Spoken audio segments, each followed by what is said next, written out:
Welcome back to How to Be a Better DM, the official podcast of Monsters.rent.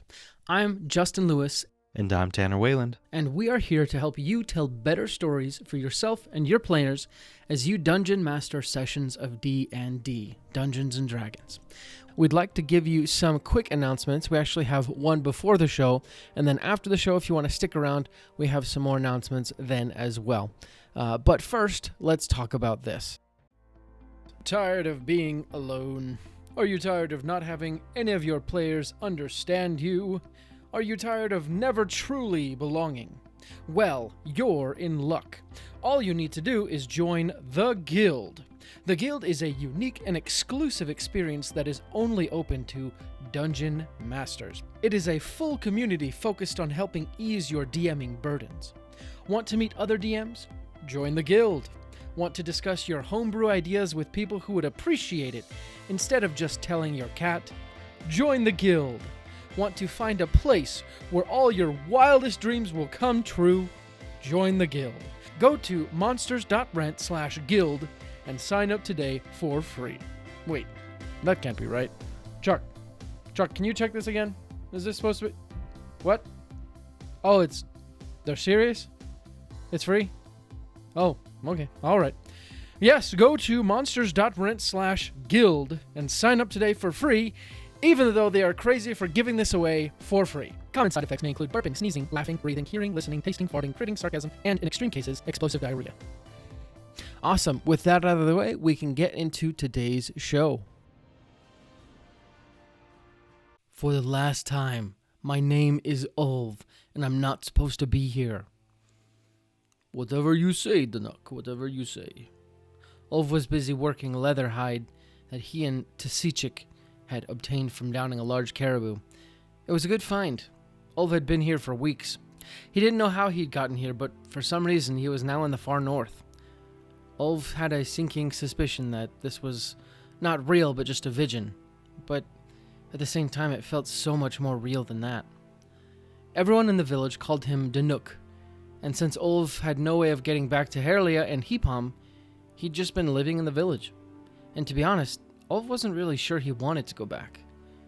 Judir was dead, Cojari imprisoned, the kingdom still under the rule of his stepbrother. Ulv had no idea what to do. So, he continued working on the leather hide. You know you can't run from it forever, Tasichik said. Ulv froze. What did you say? Tasichik looked at Ulv and said, I know you've been thinking about the Elder's challenge. The village needs you, Danuk. You have to join the council. You have to attempt the trial. This was the first Ulv had heard of that. Danuk walked over to Ulv and put his arm on his shoulder.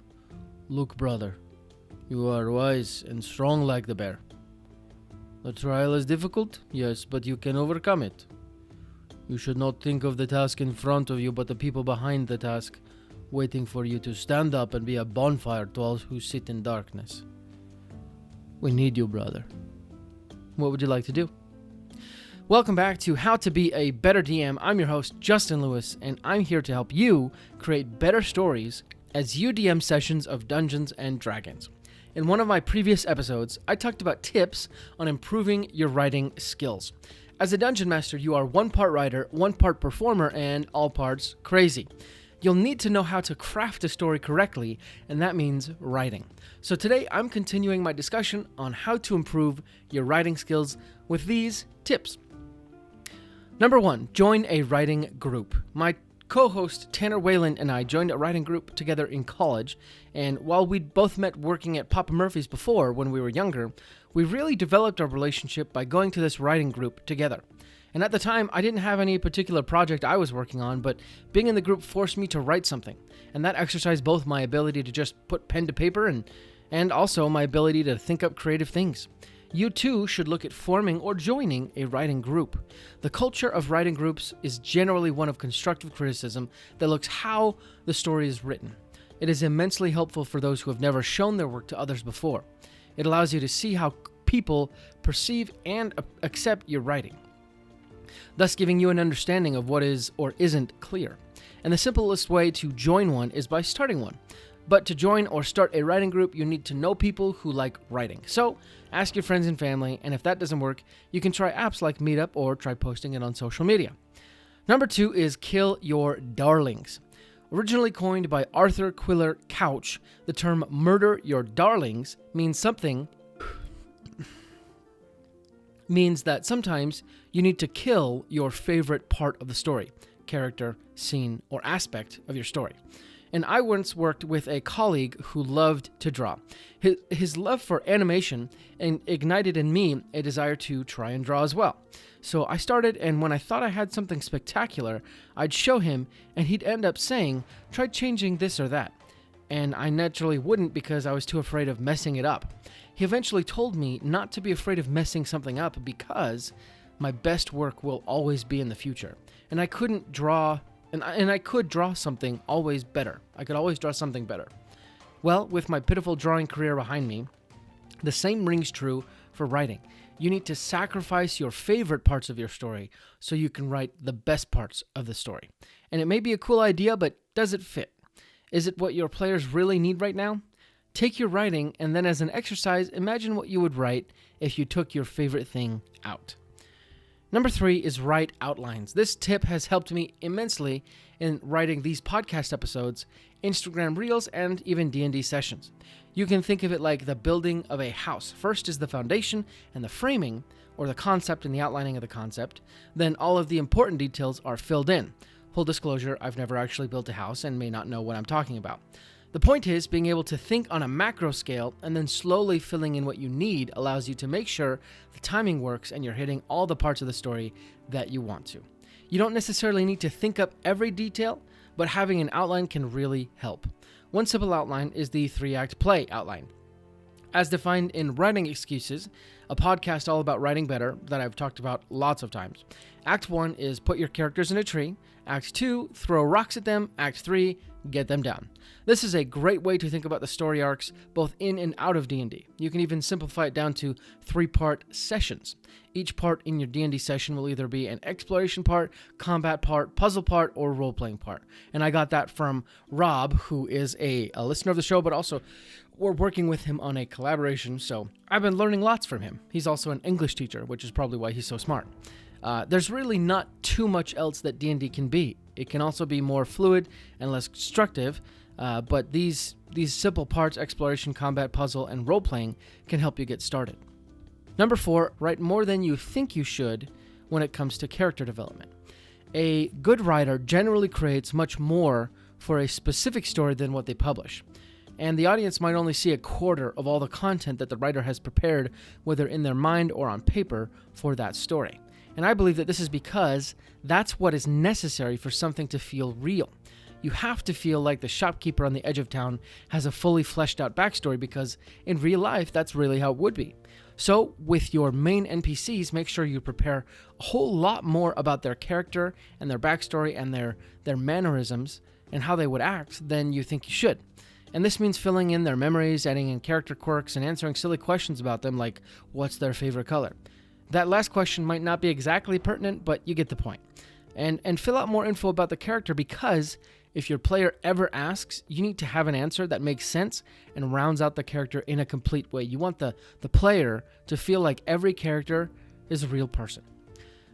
Next, take a writing course. There are thousands of writing courses online, and therefore thousands of options. You could even find free YouTube videos online that might do the trick. And if you're considering this option, I would encourage you to consider a paid writing course, because then you've actually committed. You will likely get far more out of it than if you didn't pay. I will also mention that not every writing course or writing instructor is the same. You may like some more than you like others, and that's okay. So try and vet them before you pay that. That way there is less buyer's remorse. Also, taking writing courses with friends can help you stay committed, so buddy up. Next, take an improv class. As a writing course can help you write better, an improv class can help you become more creative.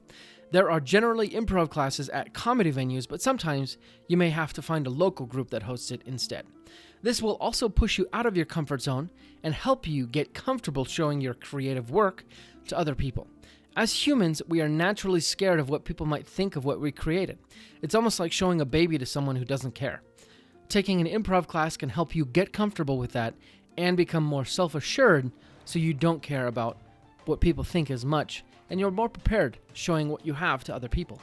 So, in the end, there are countless ways to improve your writing. I only mentioned a few more on this list, but I bet you can think up way more, and I'd love to hear your suggestions, so email them to me at howtobeabetterdm@gmail.com.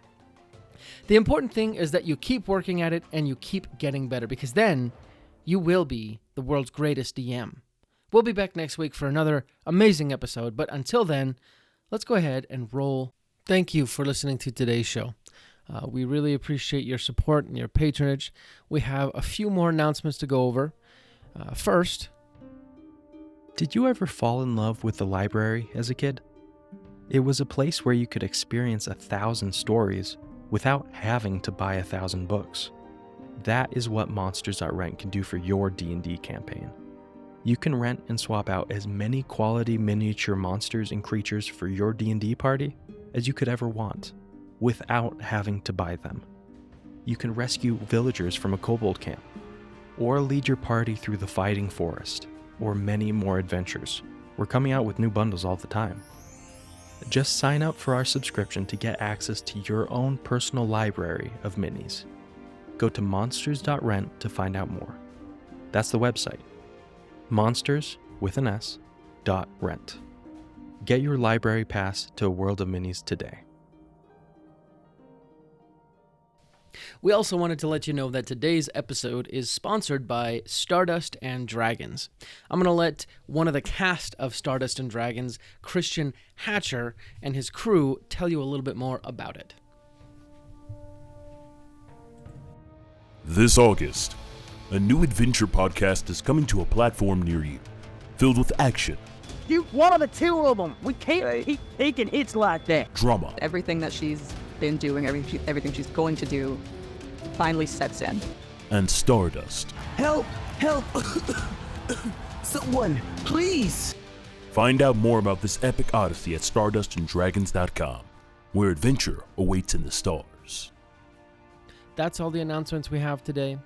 Again, thank you so much for everything you do for us. You make this show possible. Like we said before, we'll be back next week with another great episode, and until then, let's go ahead and roll initiative.